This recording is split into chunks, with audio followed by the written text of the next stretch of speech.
Welcome to Challenging Silence, a podcast from Women's Health and Women's Hands Community Health Center.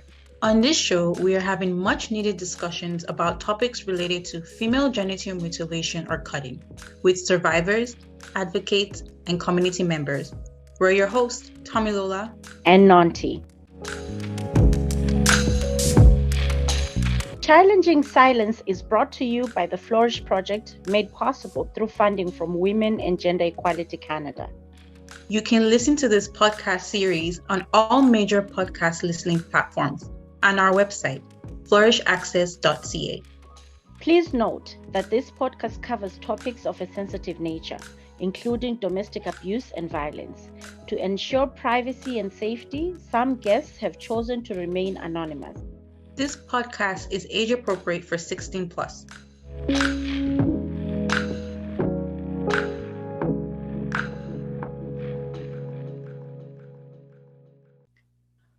Whether it is promoting more affordable housing or the protection of women's rights, advocacy is an important way to initiate changes in the society.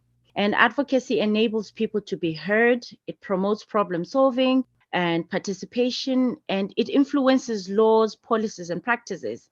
Anti-FGM advocates, both in immigrant receiving nations and FGM practicing nations, are playing an important role in achieving the 2030 Sustainable Development Goal to end female genital mutilation.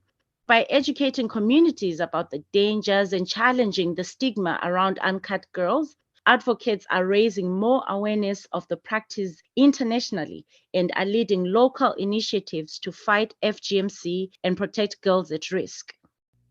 Today, we have activist and Flourish Advisory Committee member Matilda joining us to talk about FGM activism and empowering survivors and girls at risk. Welcome, Matilda, and please tell us more about yourself. Oh, thank you so much. I am Matilda. I'm a Gambian. I identify myself, or see myself at least, as a feminist activist, an anti-FGM activist. I'm a mother, I'm a student, and I'm many things. Yeah. Thank you, Matilda. As an anti-FGM advocate working to end the practice and empower survivors, tell us about the beginning of your journey to advocacy and your experience working to make a positive difference in your community. I've been in this field of pushing back against the practice of female genital mutilation for, I would say, a good decade and almost half now. The beginning where I started, I am from an FGM practicing community. I see community members, I see family members undergo this practice. And as a young girl at the time, I didn't know what it means. I was curious. And at certain points, I was enraged, right? I was mad. But there was little I could do at that time. However, just seeing that and the anger, the curiosity in me kind of ignited something which got me into this activism field. And in the beginning, sometimes it's just like having a conversation with family members, just getting their views about these things, because I know it's hard, right? It's a very deeply rooted cultural practice. It's very much sensitive within our communities to talk about anything that has to do with sex and sexuality. And because the clitoris that is cut from a woman, it's very sensitive to talk about. And again, in my community, there are different forms, not to say that is just the only way. I recognize that there are many other, at least three other forms of female genital mutilation where sometimes the clitoris is not even tampered. But again, in my community, this is the most common practice. And just talking about that was pretty hard.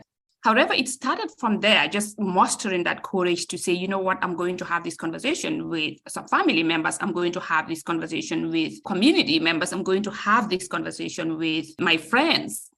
It wasn't as easy, right? This is a very not so welcome idea. It's not a so much welcome conversation that people want to be having with their kids. And I was not old enough at the time also.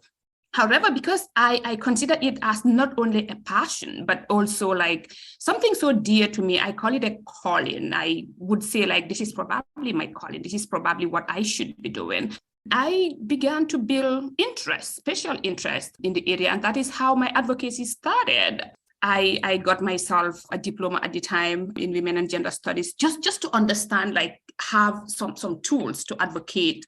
And since then, this would be many, many years ago, I then worked with some women's rights organizations. I work with both local and sub-regional non-governmental organizations in the Gambia, and by extension, part of Senegal, southern Senegal, Casamance, and also some parts of Guinea-Bissau.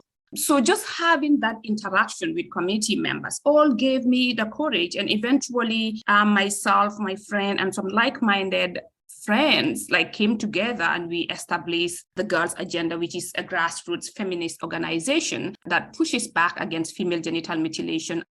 You know, it's hard, but I just wanted to say like negative traditional practices. That is not to say we don't have very positive traditional practices. We do have so many of them, but things such as arranged and early marriages were very prevalent. And yeah, so the organization we established was mainly focused in pushing back these things. But female genital mutilation was, of course, the core of what we had to tackle or push back. Yeah.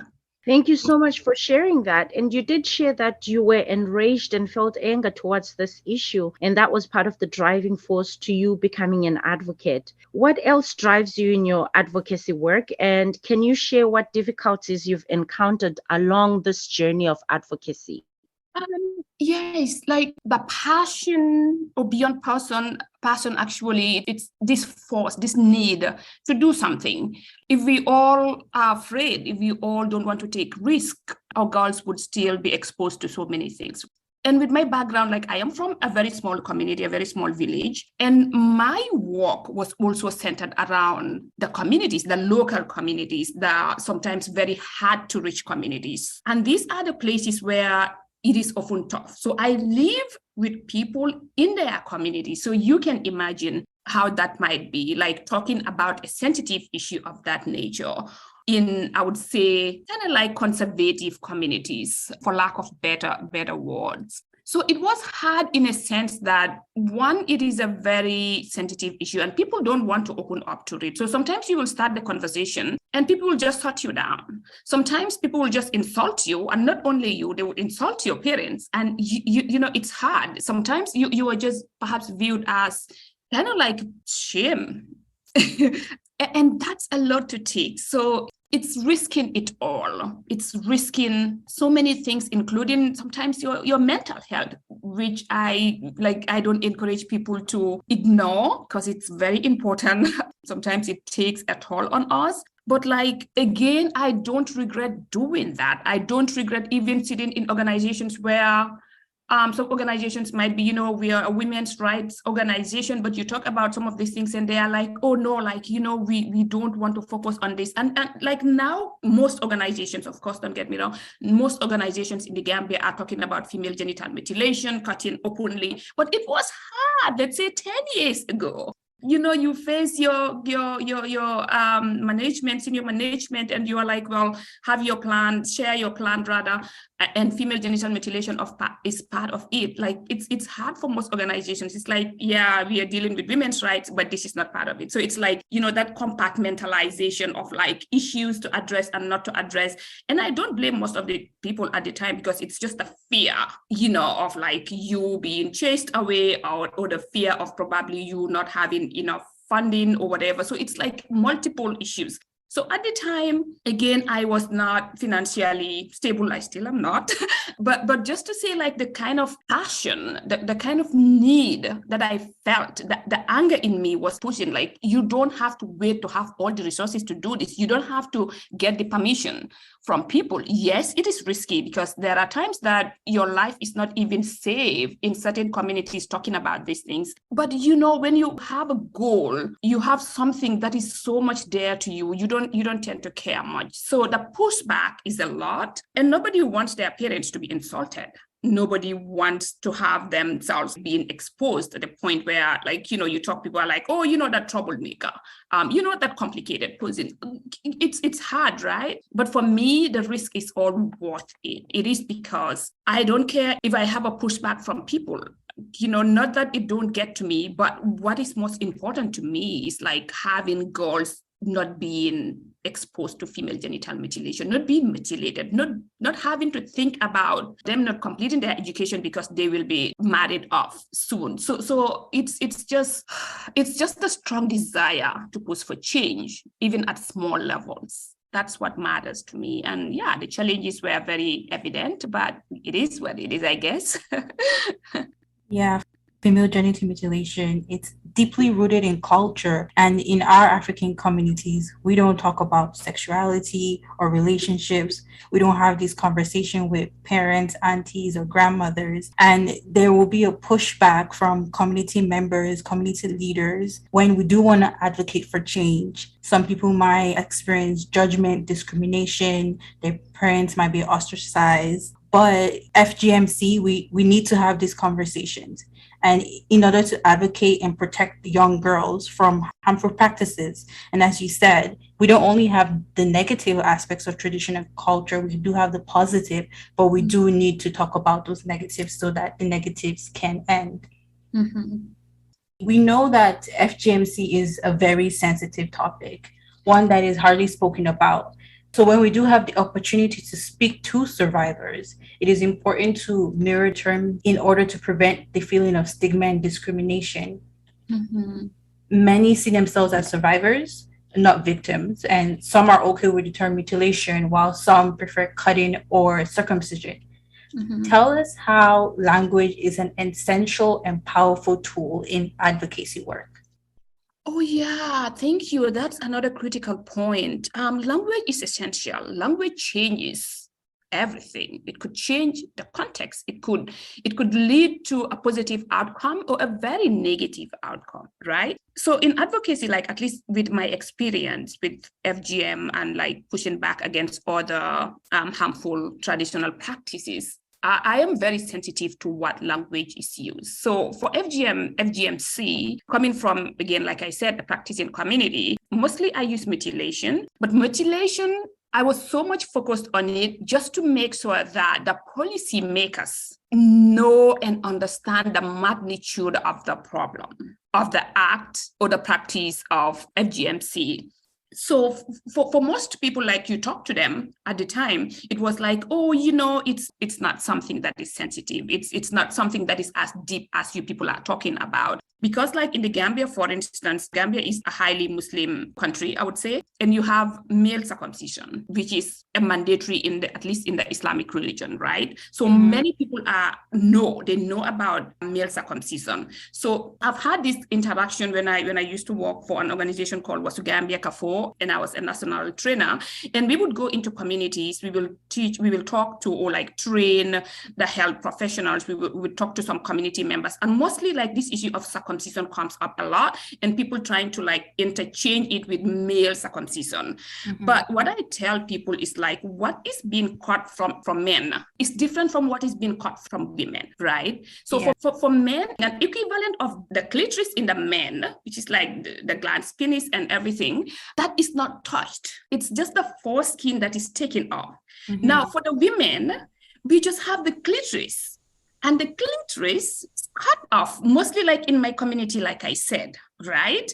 And even though now, like we've come to realize that, the clitoris is way more than what is exposed, like we have more high percent of it internally. Cutting that external factor, it's like you are denying that woman of so many things and like exposing her to other health implications. So it is different from male circumcision. So understanding it from that dimension, because if we continue like in the Gambia, and this is within, again, context matter here, this is within a practicing community, right?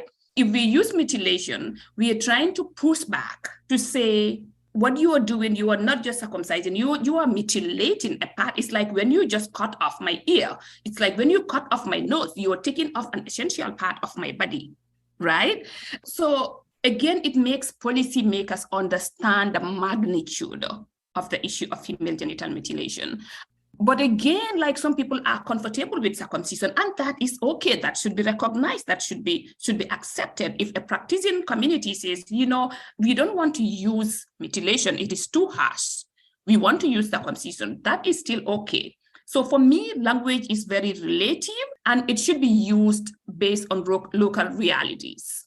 And whatever time people are comfortable with identifying their communities based on what is happening to them, that's okay. But I use mutilation, honestly. I just feel like it is important that people understand the magnitude within the practicing community. That is just what I would say. And also to not kind of like confuse it to male circumcision, because they are different. There are different parts of the female and the male bodies are being chopped off. And, people just have to understand it from that dimension, I guess. Yeah, mirroring the terms that communities are comfortable with is very important, because as an advocate, you are their voice. So we want to represent them. And just with language in general, that empowering terminology and effective communication is important with passing the message about ending FGMC. Whether we're using mutilation, circumcision, cutting, we're trying to pass that message, but we're not trying to pull down or survivors. We still want to empower them and properly represent them.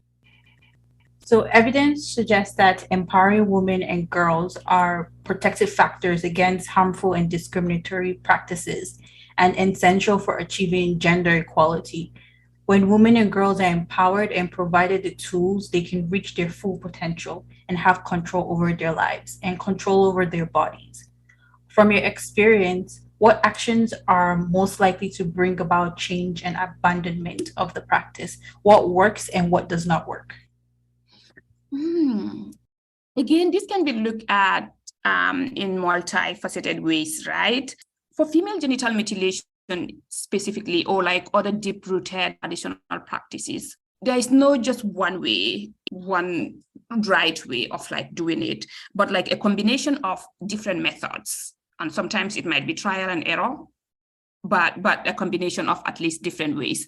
One way that I would say with regards to female genital mutilation that we've done is continuous consciousness raising. Very intentional, very deliberate, and just pushing it forward, talking to people. Because I realize sometimes you talk to people, some are but we've not seen, let's say we've not seen any Gambian realities. If we all the things that we've been seeing, all the photos, the pictures, for instance, or the videos are not videos of Gambian people. And that is why working with an organization, for instance, Wasu Gambia Kafo was very significant for me, because then it helps you to work with people who are going into labor, for instance, and delivery, training them, then giving them the forms, and they would do a pre and post kind of test, So after, let's say before delivery, they would look at a mutilated woman, have some questions, interact with them, and after post delivery they would also ask. So we were able to gather that information, and that was very helpful. So sometimes evidence-based kind of approach is very helpful in tackling some of these things, because our people will ask questions, but also just making them aware, because the fact that it has been done for generations does not make it right. The bottom line fact is for most women, to go through pain is part of being a woman, is part of womanhood. And this is what our people were made to believe. So just pushing back against those notions of womanhood should be pain, we should not talk about issues, it's just who we are, it's how we are created, takes some time. So that's why it has to be very intentional, because it must have some long-term goals. Something as deeply rooted, as entrenched as female genital mutilation. You talk to people, it's not a one-day conversation. It's not a one-year conversation. It's not a 2 years conversation. It must have a long-term goal, continuously talking with women using different strategies. So other than that, also laws help. In the Gambia, for instance, it was outlawed in 2015, yes, late, very, very recent, but I'm glad there is something that we could say, legally now you cannot practice this. it helps. However, laws alone cannot do anything, right? It is still practiced, honestly speaking, in most of my communities. But laws together with sensitizations, with consciousness raising, with deliberate programs, whether that is through community radios, TV, if there is any, and just small gatherings and just having sometimes family conversations help a lot. So yes, there are multifaceted ways that we could look into it. But for me, it's working in the communities with the people that matter, having the conversations, like knowing them, and sometimes financial independence, right? Because for women, mostly like the people that practice female genital mutilation tell you, well, if I leave this, because when you cut a girl, the family pays you. That's the second razor. So for some, it's also like an income generation activity that they do. Right. So like looking at alternative ways of making sure that women are also economically independent, pushing for education. Right. When girls and women are educated, they know and they have a voice, they can always push back. So there are many ways that we can look at this. Education is key, consciousness raising is key, laws is key, and the political will. Let me not forget that the political will to implement the law. I think this is what we are lacking in most countries, like in the Gambia, for instance. It's a lot, right? Because there is still a debate of it being okay. Like you have to do it. And we have some very major religious leaders literally encouraging female genital mutilation and saying like, it has to be done. So I guess some states don't want to like head of governments like the president and anyone in that high decision-making position. They don't want to have a friction with the religious leaders, and it becomes a problem. So like the political will has to be there to implement the law to the leader, regardless of who is involved. Yeah, we have to work at the level of each community, because what will work for one community might not work for another. What will work in the Gambia might not work in Somalia or Sudan. So we have to work within each community's specific cultural and religious views and norms. And that's how we can have a change and a shift towards ending female genital mutilation or cutting.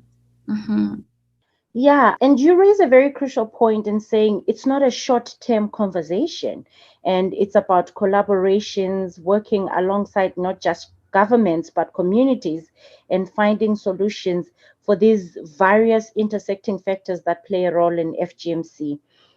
There is effectiveness in that collective action. FGMC should not be just an immigrant issue, but a Canadian issue. How can Canadians contribute to ending harmful practices and better support survivors? Oh, wow. Thank you. We definitely need to talk about this. So in my view, like I said, the other end, it's not our problem. It's their problem. It's not a problem in Canada. It's very problematic. It's very, I find it very troubling. I think Canada could look at female genital mutilation as an inequality issue, right? As an issue of like patriarchy, as an issue of like control over women's bodies. And for me, for a country that is kind of like seen, like Canada's global, one of the key global reputations of Canada is equality between women and men. It's diversity, this idea of multiculturalism, right? So for me, if immigrants come in here, they don't leave their experiences back. They don't leave their needs back home. They come with them. So approaching it as a Canadian issue would be critical. It will help in like seeing the need to do something. And to do something in what sense? It could be resource allocation. It could be serious investment for both within Canada and outside, but mostly like for the survivors or victims, regardless of how an individual might identify themselves. Is about like investing in the area of female genital mutilation, recognizing it as a women's right issue, as a human rights issue, as an issue that attempts to take control over women's bodies, because this is just about it. So patriarchy kind of like shows in different forms. And for us in the practicing communities, this is one way that it shows. If Canada don't see this as a challenge to women's fundamental human rights, as an issue that should be addressed, there wouldn't be that urgency, there wouldn't be that that need to be serious about it. There wouldn't be that need to have sustainable projects, to have sustainable activities, to have sustainable resources, to have something in place, policies, practices, whatever that is in place for the people that experience female genital mutilation, as well as those that are at risk of being exposed to female genital mutilation. So we have to see it as a Canadian problem, not just an African problem, not just a Muslim problem, because it is not. It's far from that. It is a global issue. It is a public health issue, and it has to be treated through that lens. Yeah, Canada needs to take FGMC more seriously, as it is a form of gender-based violence that some of its citizens have or could experience. They should not only focus on sexual and physical violence, but there should be, as you said, more policies in place for FGMC, forced marriages, because it is a reality for some Canadians. Mm-hmm. Wow, what a rich conversation we've had this morning. Thank you so much, Matida, for joining us and for having this conversation. We look at these things and we think, okay, how can we make a change? And yet here you are making the changes and talking about this difficult topic. So thank you so much for joining us and letting us know the importance of advocacy, allyship, and activism towards ending the practice. Thank you again for that. Thank you very much, Matida, for joining us today. It was really nice having this discussion with you. And as we know, speaking up and speaking out is the first step towards advocacy and ending FGMC. Thank you for having me. It's a pleasure to be able to share my work, my experience, and my future goals towards female genital mutilation in Canada and beyond. Thank you. Next week, we will discuss the role of community-based programs in response to gender-based violence among racialized and immigrant women. Our guest next week will shed some light on how and why community-based programs are crucial in the response to this pandemic.